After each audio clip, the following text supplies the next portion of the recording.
Namaste everybody, welcome to the beach. Today we're going to go over some hip capsule mobility exercises. So we're going to include some yoga poses, and then we're also going to hit it with the banded mobility to show you either one full routine or two separate routines if you don't have a band. I recommend always getting a band for hip capsule mobility. It works really well, whether you're just trying to move appropriately or you're trying to get into deep squats for weightlifting or you're trying to increase your flexibility at the hips for yoga. We think of the hip as like ball and socket, and sometimes when it's rotating it can get stuck in there, and so by adding some movement to it and distraction you can actually increase your range of motion and your ability to be flexible at the hip joints for yoga, for squatting, whatever really you want it to be. So we're going to start with a few different poses, and I'll show you them on two different sides, and then I'll show you just kind of how to jump into mobility. I would use them for any time that you're doing something particularly weightlifting, but anytime where you feel like your hips are really tight, this will really help it. Particularly any bands, they're just called hip mobility bands. You can get them online. Highly recommend them. So we're going to go ahead and get started. So our first exercise is going to be low crescent lunge, and we're going to rotate our hips out. So go ahead and we're going to get into low crescent. So low crescent is either with your arms at your side or you lift them up. But what we're going to do to kind of get this one moving a little bit more into mobility, so you have the ability to kind of like lunge forward, but if you feel like your hips sticky, then you are going to rotate this foot to the inside. So I'm going to face the other direction in a second, and if you need something for your knees, but essentially by rotating it to the side, lifting up, and then you're going to do the same thing, which is rotate in, you're going to hit the inside of that joint capsule. So if you look at it from behind, here is regular crescent, low crescent, rotate that in, and then you're just going to do that same motion of rocking back and forth to get this hip mobile. And then all you're going to do is switch sides. You can also keep your hand on your knee if you would like, whatever feels, you know, the best for your station, but the arms up will hit that psoas, which can restrict hip capsule mobility. So that's why I always put my arms up, but you can rotate whichever side. You can also put your hip out and rotate in, but for the most part, it's usually getting that rotation with the foot pointing the opposite direction. So the next one that's going to hit into mobility is what we call lizard pose. So if you get into down dog, which is the best way to get there, you're gonna take that foot, you're gonna step it to the outside of your right hand. Now, if you don't have good hip mobility, you may not get there in one step. You can walk it to the top, or you can just get straight into the stance. You can, depending on how you feel, keep that hip up or down, whichever feels better. I always keep it down. So we have two different modifications for this. When we're hitting this, I'm gonna face the camera. When we're hitting this mobility, we are hitting this joint capsule kind of from the back, like the hamstring, and then we're hitting this joint capsule from the front. So just here, if you have tight hips, you can get a little bit of your joint mobility going, but you can also switch it up by adding some rotations. Put that right hand and you rotate forward. And then you just kind of rock back and forth, and you're gonna hit both joint capsules of the front hip, this right leg, but also this left leg by rotating back and forth. Now, if you really want to get into that deep, deep mobility and you wanna hit the psoas, bring this left arm to the ground and then rotate through. Now this is gonna hit this right leg mobility most for this hip capsule, but you're gonna get a little bit of a hip flexor stretch on the left, and you're just gonna rotate through it just like that. So that's three different modifications. So I'll show you from the side. So we have just, if you have tightness, stickiness here, you can just rotate here. You can rotate off to the right and then rotate, or you can come all the way down onto that forearm and rotate. And that will get you some really good hip mobility. Now, if we want to hit it a little bit harder, which is kind of your advanced, is we curl this back toe, we plant our left hand, this right arm comes up and back, and we just take it front and back. And I'll show you from the front as well. Front and back. And that really hits that mobility. So if this is the more advanced version, left hand down, you're gonna curl the back toe, and we're going front. This comes onto our knife's edge and back. So we're rotating through this back and forth, and that really hits this right hip capsule really hard.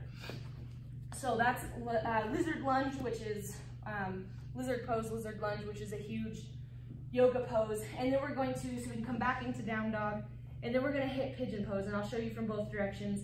Depending on where your hip and knee mobility lies is where this leg is going to reside. So some people can get it all the way up. This is too much for my hip, so I tend to take it right here.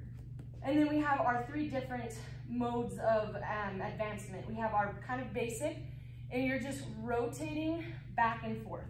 This will hit a little bit of hip flexors on the left, but for the most part, this is gonna really hit that posterior joint capsule. And all you're gonna do is just rotate back and forth. If we want a little bit more advanced, we come onto our forearms and we get into that rotation back and forth. So we have here, rotation back and forth, opening up that hip capsule, or we come all the way down onto our forearms and rotate that hip capsule as well. So that's really how we kind of hit that with pigeon pose. We can also get a little bit of a muscle energy technique in which we push off on that front leg, and that will just keep a little bit more mobility in the knees and hips if we just move it in that direction. So that's kind of how we get into that, hit that posterior capsule pretty hard. So then the last one, that's one of the last two, sorry, is side lunge or skandasana. So we get into this deep side squat. Now the tighter our ankle and hips are, you may come up onto this left toe rather than staying. So if you see the difference, I'm up on my toe, I'm down on my heel. So there's a little bit of rotation, but then this hits a little bit into this right hip capsule, but also hits into this left leg. Then we can, this is just basic, which is here, or with our arms down, or we can get more advanced with right arm down and we rotate up. Now, this really hits a big hip capsule right here, but by pressing this elbow into our right knee and lifting up, we're also hitting a little bit of joint capsule on the right. And then to really kind of make it a full workout or full mobility, we push off and we come onto the other side. Now you can also tell which one's tighter. So like my left side is tighter. I can't get my heel down, and so I need to work on mobility there.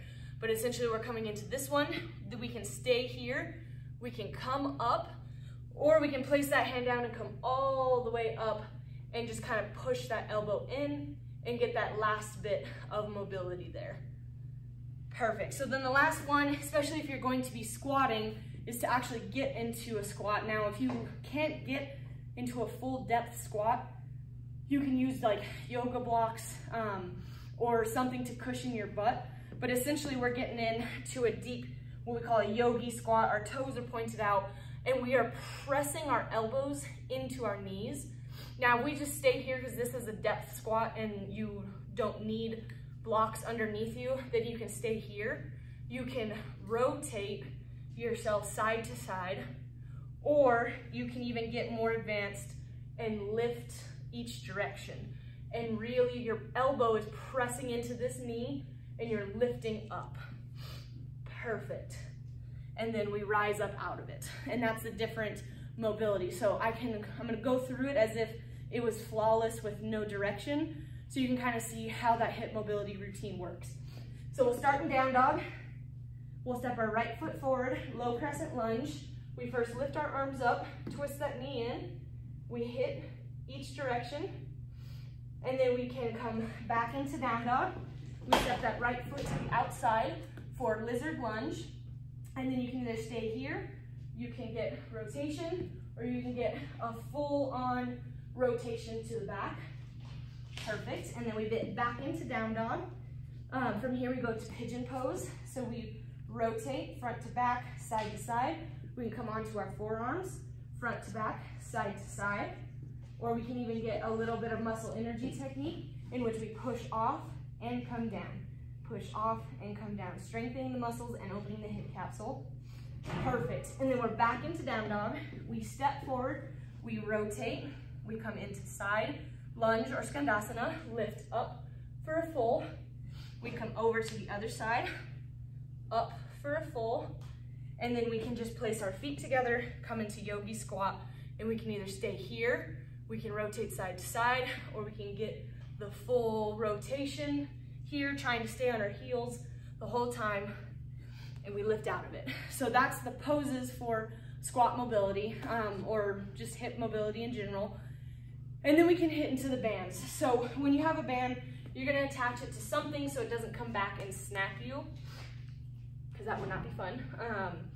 And all you're gonna do is whichever hip that it's on, essentially this is a more like advanced hip mobility, but it also is a more active mobility because we have something pulling while we're in that motion. So for example, if I am in, this is the hip, and if I fall, we all get to laugh. This is going to be on this kind of hip right here. And then there's two different functions that you can get into. So whichever direction the hip band is pulling is where that hip socket is going to get pulled. So for example, this one is here, I'm facing forward, but this resistance is on the back and it's pulling me backwards. So it's posterior joint capsule. And all you're gonna do is just kind of rotate forward into that lunge. You can get that crescent lunge going again. And all you do is kind of rotate forward, and that will help pull that joint capsule backwards. So that's kind of our posterior. Now we have our lateral one, which is rotating it this direction. And as you can see, the distraction of the band is pulling us that way, and we're into that lunge. So you can get into that kind of high crescent lunge, or we can even get into that advanced lizard pose and get that rotation.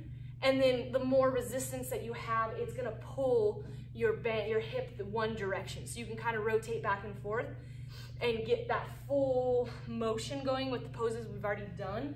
And that will get a little bit more distraction. Now, if we want anterior hip capsule or forward hip capsule release, we get here, and I know you can't quite see it, but essentially we're pulling it as much of a resistance as we can get, and then we're just rotating forward and backwards, forward and backwards. Now these are all kind of poses we've done without a band.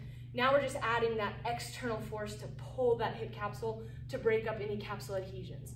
And so that's why we do it. And then we have another internal distraction going the opposite direction.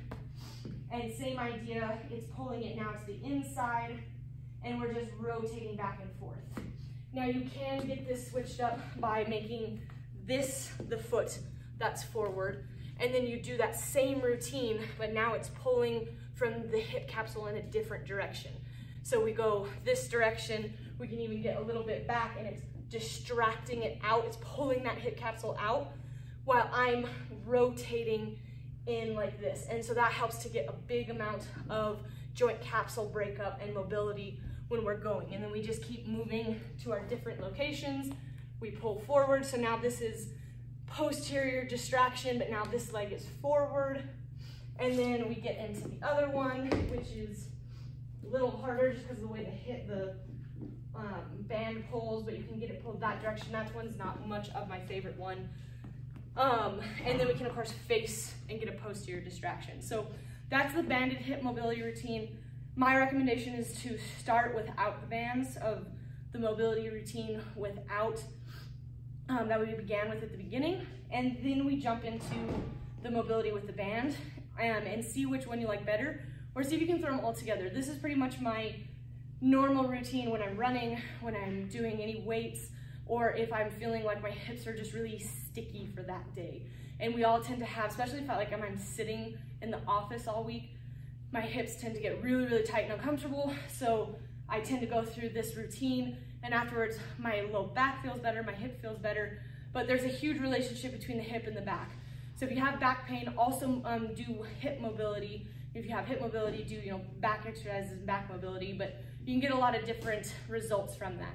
So that's our Namaste Beaches hip routine for healthy hips. So test it out. There's a lot of other things that we can do with weights and stuff like that, but that's our favorite one, which adds some yoga poses to it. You can make it a full flow, or you can just hit it with those ones. I do have an entire flow on hip mobility, which is about 25-30 minutes. It's on the channel, so check it out in, I believe it's under the Namaste Beasts for hip mobility.